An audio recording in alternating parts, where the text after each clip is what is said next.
My review is the dual CS429 turntable. Now, I've reviewed a fair number of turntables for AVForums now, but the dual has two attributes which are unique.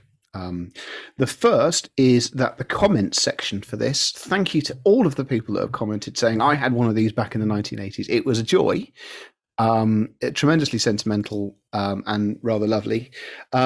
Outside of sentimentality, the other thing that the dual can do is that it is a fully automatic turntable. Now, I'm not going to go into all of the actual bells and whistles sonically, but it's worth reiterating that fully automatic turntables are rare things. What that means is, as Phil pointed out at the beginning of the podcast, you do actually have to drag your ass up off the sofa, put the record on to the actual platter itself. But from there, you press a button and away it goes. The arm lifts, raises, and drops neatly onto either the edge of a 33 RPM 12-inch record or a 45 RPM 7-inch record. It can be quite interesting to make it do 45 RPM 12-inch. It can do it, but it occasionally gets a bit confused.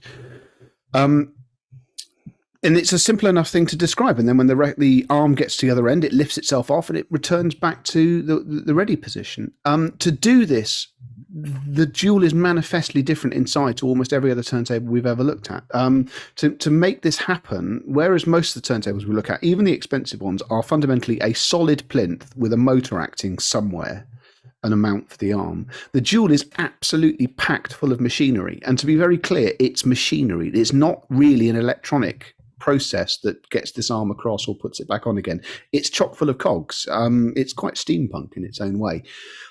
The reason I'm labouring this is because all of this is extra complexity, which adds to the price of the unit. And it also goes against the principles of decoupling that a number of other manufacturers go to great lengths to do. So when you spend your £650 on the dual, as I said in the review, if you expect it to perform as well as the Project Debut Carbon that we've been waxing lyrical about for some years, it simply can't. It's not designed to. You can't fight the laws of physics on this. What I was genuinely impressed by, and it's in the review copy, you can make your own decision on this, is just how much of a fight it put up. It's beautifully made, and it's a very, very pleasant device to spend time listening to. And if you have had an instance in the past where you've broken a record, if you're tired and emotional, shall we say, you can keep using the dual long after most other turntables would become a slightly risky proposition. So you may or may not find that a useful thing to have in the inventory. It has to be said that most automatic turntables in 2023 are less expensive than this and rather cruder.